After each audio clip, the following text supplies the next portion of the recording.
Graça e a paz, irmãos. Eu trago uma saudação da primeira igreja presbiteriana de Belo Horizonte.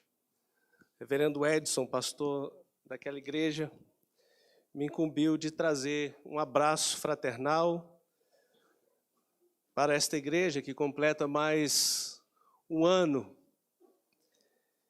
E sabemos que há 117 anos Deus tem se dignificado em usar esta igreja como instrumento em suas mãos para o louvor e a glória do seu Filho, o nosso Senhor Jesus Cristo. Todos aqueles que no decorrer desses longos anos adentraram por essas portas e depositaram a sua fé no Senhor Jesus Cristo, receberam dele não apenas o chamado e a capacitação para crer, mas também receberam a vocação e a capacitação para servir ao Senhor. É o que Paulo nos ensina em sua carta aos Efésios, Pedro, em sua primeira carta. Você que crê no Senhor Jesus Cristo, você que entrou por essas portas, você foi graciosamente incluído como membro do corpo de Cristo, que é a sua igreja, para cooperar com os demais na sua edificação e para servir um ao outro, segundo os dons que Deus nos concede. Meus queridos irmãos, no âmago do chamado da vida cristã, está a contemplação da majestade, da sublimidade de Deus, como Ele se revela a nós na sua palavra. Hoje nós cantamos Aleluia. Esta contemplação de Deus resulta na mais profunda adoração, que é acompanhada do desejo de servi-lo, um desejo sincero de buscá-lo e servi-lo como o maior bem que há no universo. O verdadeiro cristão é aquele que enxerga e desenvolve todos os aspectos da sua vida de forma centrada em Deus. Nós evangelizamos porque Deus é glorificado na salvação dos pecadores. Nós nos santificamos porque Deus é exaltado através da nossa conduta neste mundo, nosso testemunho cristão. Prezamos pela doutrina bíblica, porque ela revela o nosso pecado e exalta a perfeição do caráter justo e gracioso de Deus. Para nossa edificação nesta noite, convido-os a olhar para um chamado que está registrado nas Escrituras do Antigo Testamento, e que tem muito a nos ensinar como povo de Deus, o chamado do profeta Isaías. Abra comigo a sua Bíblia, Isaías no capítulo 6, e eu convido a igreja a se colocar de pé em reverência à palavra do Senhor.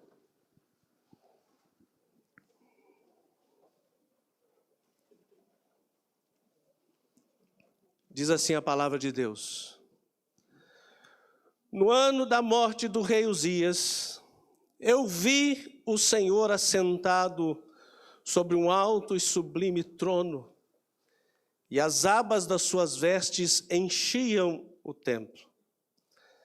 Serafins estavam por cima dele. Cada um tinha 6 asas.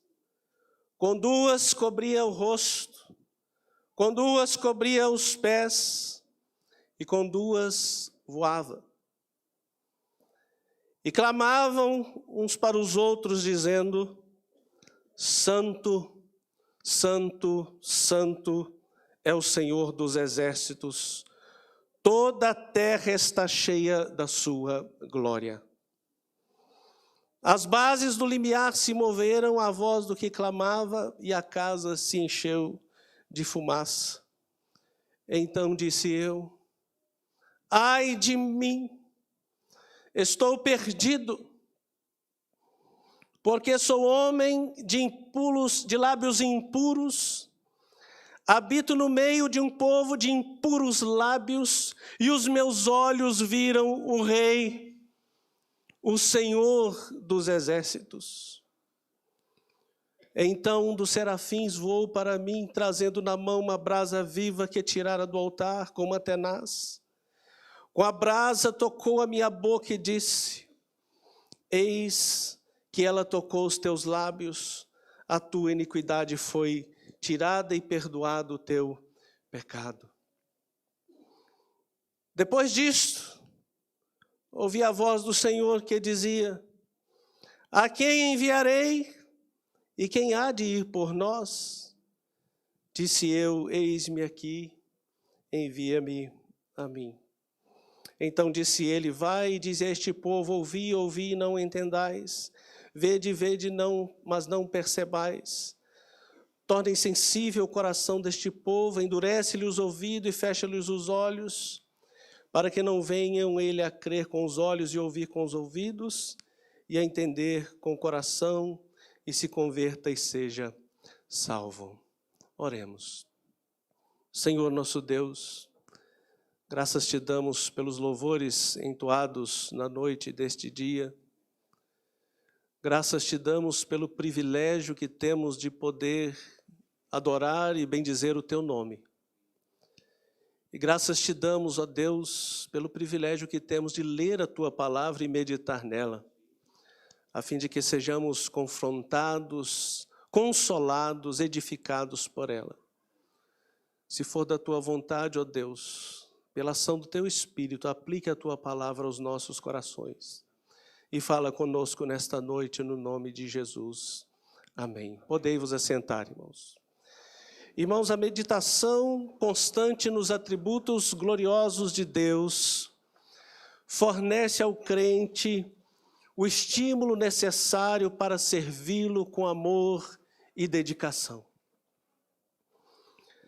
Nós vemos neste texto, em primeiro lugar, a visão da sublimidade de Deus, da majestade de Deus, que vai do verso 1 ao 4, eu peço que você permaneça com a sua Bíblia aberta. Nesse texto, Isaías relata as circunstâncias do seu chamado como profeta. No primeiro verso, ele revela a época do seu chamamento. Vejam comigo, no ano da morte do rei Uzias. O rei Uzias reinou em Judá por 52 anos e morreu de lepra no ano 740 a.C. O final do reinado do rei Uzias foi marcado por um período de declínio moral e espiritual e de grandes dificuldades para o povo de Deus. Vejam que foi neste momento, quando o rei terreno morre, Isaías vê o rei celestial. No ano da morte do rei Uzias, eu vi o Senhor assentado sobre um alto e sublime trono, e as abas das suas vestes enchiam o templo. Vejam que o profeta se depara com uma teofania, ou seja, uma manifestação visível do ser de Deus. Eu vi o Senhor assentado sobre um alto e sublime trono. E o profeta utiliza duas palavras distintas para Senhor. Veja o verso 1, o verso 3, o verso 5 e o verso 8. E os tradutores que traduziram a Bíblia para o português utilizaram letras maiúsculas para distinguir os termos usados por Isaías para se referir a Deus. O primeiro termo usado por Isaías é a palavra Senhor com S maiúsculo, E minúsculo, N minúsculo, H minúsculo, O minúsculo, R minúsculo, e corresponde ao hebraico, ao adjetivo Adonai. Essa palavra aponta para a soberania de Deus. Deus é o ser soberano que reina sobre tudo e sobre todos. O Novo Testamento traduz esta palavra para o grego, a palavra kyrios, que foi utilizada em referência ao Senhor Jesus Cristo. A outra palavra utilizada pelo profeta para Senhor é Senhor com todas as letras maiúsculas. Veja aí na sua Bíblia. Essa palavra aponta para o próprio nome de Deus, Yahweh. É o nome que foi revelado a Moisés quando ele foi enviado ao Egito. É o Eu Sou. Este nome revela a seidade de Deus. A seidade significa a sua autoexistência, aquele que existe por si mesmo. A nossa existência é derivada, nós não somos por nós mesmos, nossa existência e a existência de toda a criação depende daquele que existe por si mesmo, aquele que não deve a ninguém a sua existência. Eu sou o que sou. Quando esteve neste mundo, o Verbo encarnado, o Senhor Jesus Cristo, utilizou esta mesma expressão no grego, ego eimi, eu sou, referindo-se à sua divindade. Em João 8,58 ele diz, em verdade vos digo, antes que Abraão existisse, eu sou. João 8,24 ele disse, se não credes que eu sou, morrereis nos vossos pecados. É possível inferir, irmãos, pela palavra de Deus, que o profeta estivesse vendo a glória do Verbo antes da sua encarnação. O evangelista João cita o texto que lemos em seu evangelho. Ele diz, isto disse Isaías, porque viu a glória dele e falou a seu respeito. Meus queridos irmãos, se Isaías estava vendo o Verbo encarnado, ou melhor, pré-encarnado, se Isaías estava vendo o próprio Pai, ou até mesmo o Espírito Santo, porque Atos 28 também aponta para este texto e colocando ali a pessoa do Espírito Santo, não importa, o que importa é que Isaías estava vendo ou estava tendo uma visão imediata de Deus, do Deus triuno, Deus todo-poderoso. Naquela época, o poder e a majestade dos reis eram medidos pela composição da sua corte e pela magnificência das suas vestes. A extensão do seu domínio e sua riqueza eram medidos pelo luxo e pelo tamanho das vestes reais. Veja, irmãos, no final do verso 1, as abas de suas vestes enchiam o templo. Vejam que as vestes de Deus não apenas eram longas, elas preenchiam todo o templo, indicando que o rei contemplado por Isaías é o rei supremo que domina sobre tudo e sobre todos. Ele governa sobre toda a sua criação e sobre a sua igreja. Veja a composição da corte do Senhor. Verso 2, serafins estavam por cima dele, cada um tinha 6 asas, com 2 cobriam o rosto, com 2 cobriam seus pés, e com 2 voava. A palavra serafim significa serpentes abrasadoras. São seres magnificentes que prestam serviço a Deus o tempo todo. E eles tinham 6 asas. Deus criou cada ser adaptado ao ambiente em que aquele ser haveria de viver. Deus deu penas e asas aos pássaros para que pudesse habitar os céus.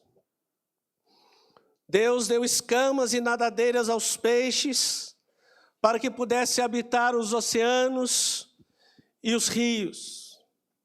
No caso destes serafins, o seu habitat é a presença imediata de Deus. Por isso Deus o dotou de 6 asas, cada uma com uma finalidade específica. A atitude de cobrir o rosto com 2 asas revela a intensidade do brilho da glória de Deus. Saulo, quando viu a glória de Cristo no caminho de Damasco, ele caiu cego por causa do seu resplendor.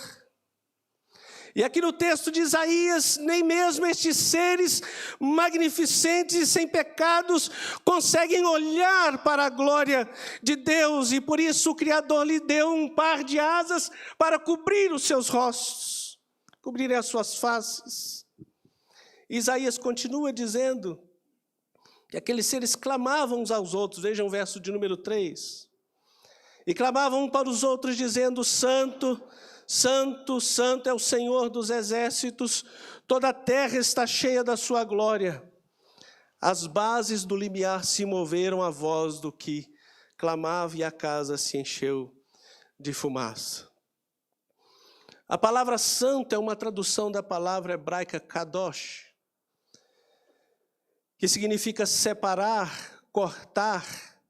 É a palavra mais utilizada no Antigo Testamento em relação a Deus. No Novo Testamento, no grego, tem a palavra hagios, que é o mesmo correspondente. No sentido primário, esta palavra santo, tanto no Antigo quanto no Novo, não é moral ou religioso. A palavra aponta para a separação de Deus, ou a sua completa distinção das coisas que foram criadas, aponta para o que chamamos transcendência de Deus. Transcendência não significa lugar, mas significa um modo de ser. Deus é absolutamente diferente, distinto da sua criação. Ele está exaltado acima de tudo e acima de todos. E a santidade de Deus, nesse sentido, provoca em suas criaturas um senso de completa insignificância, nulidade, a consciência da condição de criatura. E é por isso, irmãos, que aqueles seres encobrem as suas pernas com mais 2 de suas asas. Eles escondem o fato de eles serem criaturas diante daquele que existe por toda a eternidade, aquele que não é criado, aquele que é distinto, aquele que é diferente. E esse termo também aponta para o aspecto moral e ético do ser de Deus. Deus é aquele que é puro, é santo, ele é completamente separado do mal moral. Essa expressão nos revela a sua excelência moral e a sua perfeição. Abacuque, falando sobre ele, diz assim: Tu és tão puro de olhos que não podes ver o mal, e a opressão não podes completar. E vejam no texto que Isaías repete este atributo de Deus por 3 vezes: Santo, Santo, Santo é o Senhor dos exércitos. Quando nós redigimos um texto em português e queremos destacar algo, enfatizar algo, nós utilizamos letras maiúsculas ou utilizamos o negrito, ou utilizamos um recurso gramatical disponível na nossa língua. Quando queremos falar que uma menina é pequena, nós falamos menininha. Queremos falar que um menino é grande, nós falamos um meninão.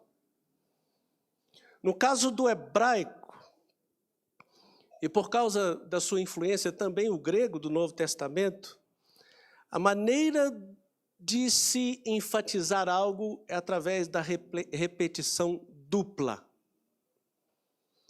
Quando o Senhor Jesus Cristo queria destacar algo, ele falava amém, amém, lego remim. Em verdade, te digo. Nós utilizamos a palavra amém no final das nossas orações. Jesus a repetia 2 vezes para enfatizar o que ele haveria de dizer. Esta é a forma hebraica de enfatizar algo. Mas veja um detalhe nesse texto, em referência à santidade de Deus. Os serafins não dizem Kadosh, Kadosh, utilizando a repetição dupla, que é utilizada no hebraico e no grego, por influência do hebraico, na palavra de Deus. Antes, aqueles seres olham um para os outros e dizem assim, Kadosh, Kadosh, Kadosh, Santo, Santo, Santo é o Senhor dos exércitos. Eles utilizam uma repetição tripla. Eles elevam esse aspecto do ser de Deus ao seu grau máximo, acima do normal. Queridos irmãos, a santidade de Deus é o aspecto do ser do Criador mais enfatizado nas Escrituras. A Bíblia não diz que Deus é amor, amor, amor. A Bíblia não diz que Deus é justiça, justiça, justiça. Mas a Bíblia diz que Deus é santo, santo, santo. A santidade de Deus, como raios de luz, se espalha e permeia tudo o que Ele é e o que Ele faz. Ele é santo em sua justiça, Ele é santo em sua graça, Ele é santo em sua bondade. Tudo que está relacionado a Deus ou é relacionado a Ele não é comum, é separado, é santo, é a sua presença que santifica os utensílios no tabernáculo, no Antigo Testamento, e a sua presença que santifica a sua igreja. Veja, irmãos, que a santidade de Deus desperta no homem um senso de impureza e consciência da sua inadequação. Veja os versos seguintes. Verso 5. Então, disse eu, ai de mim, estou perdido. Se no primeiro momento nós temos uma visão da sublimidade de Deus, da majestade de Deus, agora nós temos uma visão da inadequação humana. O reformador João Calvino, no início da sua obra As Institutas da Religião Cristã, ele diz que o conhecimento de nós mesmos está ligado diretamente ao conhecimento de Deus. Nós só podemos conhecer a nós mesmos e a nossa condição se conhecermos a Deus. A santidade é o atributo de Deus que elimina toda a altivez humana. Diante dele, a nossa autoestima cai logo por terra. Veja o que o profeta diz, ai de mim, porque sou homem de lábios impuros, habito no meio de um povo de impuros lábios, e os meus olhos viram o Rei. A palavra ai, no hebraico, é uma interjeição que expressa um grito de lamento. Ele estava desesperado. Ai de mim. E uma tradução mais literal seria, eu estou desfeito. Eu estou desfeito. A santidade de Deus é afrontosa. E provoca no profeta um senso de insignificância. E ao mesmo tempo traz à luz a sua inadequação. No Novo Testamento, a santidade de Deus se revelou na pessoa do Senhor Jesus Cristo, sendo Ele o resplendor da sua glória e a expressão exata do ser de Deus, ele é a imagem do Deus invisível, como escreveu Paulo em sua carta aos Colossenses. Jesus refletiu em toda a sua vida a perfeita santidade de Deus, e a sua santidade deixava os homens perplexos. Quando Pedro viu o milagre das redes cheias de peixes, as Escrituras nos dizem que ele se prostrou aos pés de Jesus, dizendo: Senhor, retira-te de mim, porque sou pecador. De fato, irmãos, o atributo da santidade de Deus é o mais ameaçador e assustador ao pecador, e é por causa dele que os homens fogem de Deus.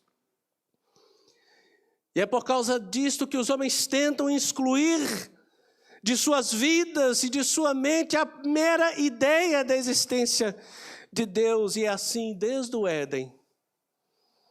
Somente o próprio Deus pode prover um meio de reconciliação. Vejam o verso seguinte, versos 6 e 7.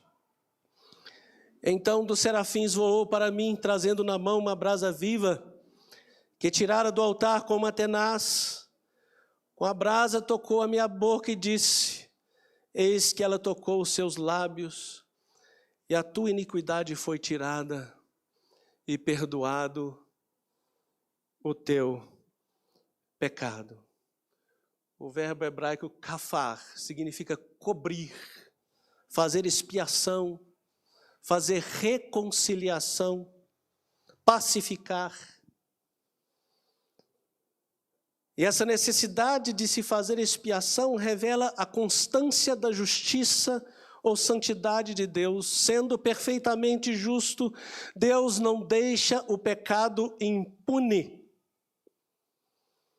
Sua perfeita justiça requer perfeita reparação pelo pecado, para que então o perdão possa ocorrer. E é nesse sentido, irmãos, que Cristo bebeu cada gota do cálice da ira de Deus por nós. É por isso que Paulo afirma que Deus é justo e justificador daquele que tem fé em Jesus. Para que Deus possa perdoar, ele precisa em primeiro lugar expiar, é preciso fazer reparação por causa do pecado. E essa expiação do Antigo Testamento aponta para o perfeito sacrifício de Cristo na cruz do Calvário. Ele derramou o seu sangue de uma vez por todas por nós. E ele obteve uma eterna salvação, como nos diz o escritor aos Hebreus. Por fim, irmãos, versos 8 e 10, nós temos aqui uma visão da graça para o serviço. Uma vez que o profeta viu a glória de Deus, uma vez que ele foi purificado do seu pecado, ele agora ouve mais uma vez a voz de Deus que dizia, verso 8, a quem enviarei e quem há de ir por nós? Disse eu, eis-me aqui, envia-me a mim. Somente agora o profeta está pronto para servir ao Senhor. Eis-me aqui, envia-me a mim. Meus irmãos, a vida cristã de comunhão com Deus, de serviço a Ele e ao próximo, depende do nosso estado de contemplação, de gratidão e adoração ao nosso Deus. O importante reformador do século XVI escreveu o seguinte: somos de Deus, portanto vivamos e morramos para Ele. Somos de Deus, permitamos que a sua sabedoria e vontade governem as nossas ações.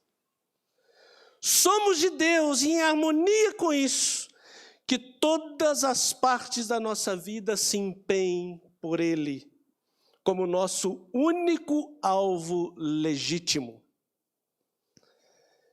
É interessante, irmãos, notar que o apóstolo Paulo, aquele que viu a glória do Cristo ressurreto, trata dessa verdade no final do capítulo 11 de sua carta aos Romanos, quando ele diz: ó profundidade da riqueza, tanto da sabedoria quanto do conhecimento de Deus, quão sondáveis são seus juízos e quão inescrutáveis os seus caminhos. Quem, pois, conheceu a mente do Senhor, ou quem foi o seu conselheiro, ou quem primeiro deu a ele para que venha a ser restituído? E ele conclui o final do capítulo dizendo: porque dele, por meio dele e para ele são todas as coisas, a ele, pois, a glória eternamente. Amém. Uma das características das cartas paulinas é que elas são divididas em duas partes. Uma primeira parte teórica e teológica e uma segunda parte prática.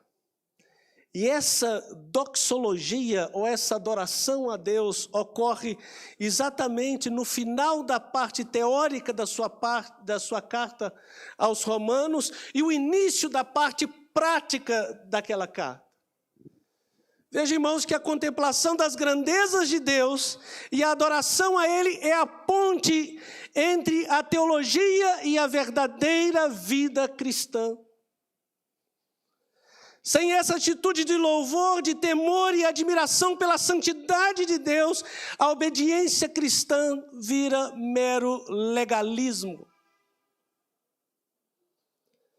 No entanto, irmãos, quando nós contemplamos a santidade e a majestade do nosso Deus, através da pessoa bendita do Senhor Jesus Cristo, nós somos estimulados e impulsionados a responder com uma vida de adoração e de serviço a Ele.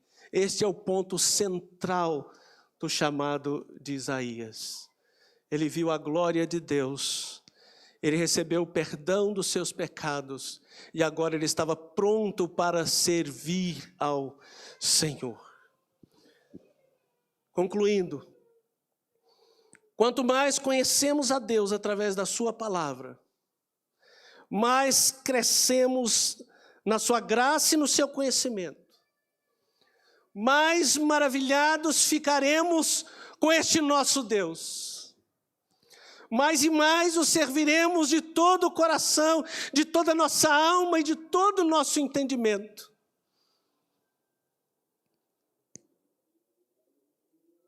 Antes de enviar seus discípulos ao mundo, o Senhor Jesus Cristo lhes disse: toda autoridade me foi dada nos céus e na terra. Ide, portanto, fazei discípulos de todas as nações. Jesus sabia que os seus apóstolos e a sua igreja enfrentariam grandes oposições e aflições, e não foram poucas as lutas que esta igreja enfrentou nestes 117 anos. O Senhor sabia que a igreja enfrenta dificuldades neste mundo. Pandemias, perseguições, como estão acontecendo agora na Índia. Mas, por isso mesmo, o Senhor nos convida a olhar primeiramente para Ele e não para nós mesmos. Para olharmos para a sua graça, para a sua majestade, para a sua autoridade, para a sua soberania. E foi isto que Deus fez com o profeta Isaías. Deus se revelou a ele antes de dar-lhe o chamado. Que Deus nos conceda, irmãos, como igreja, a continuar olhando para o Senhor e contemplando a sua glória que nos é revelada através da sua palavra. Que esta igreja siga olhando para Jesus, olhando para o Rei dos Reis e Senhor dos Senhores. E que esta igreja sirva ao Senhor, ou continue servindo ao Senhor, com alegria e dedicação. Que Deus nos abençoe.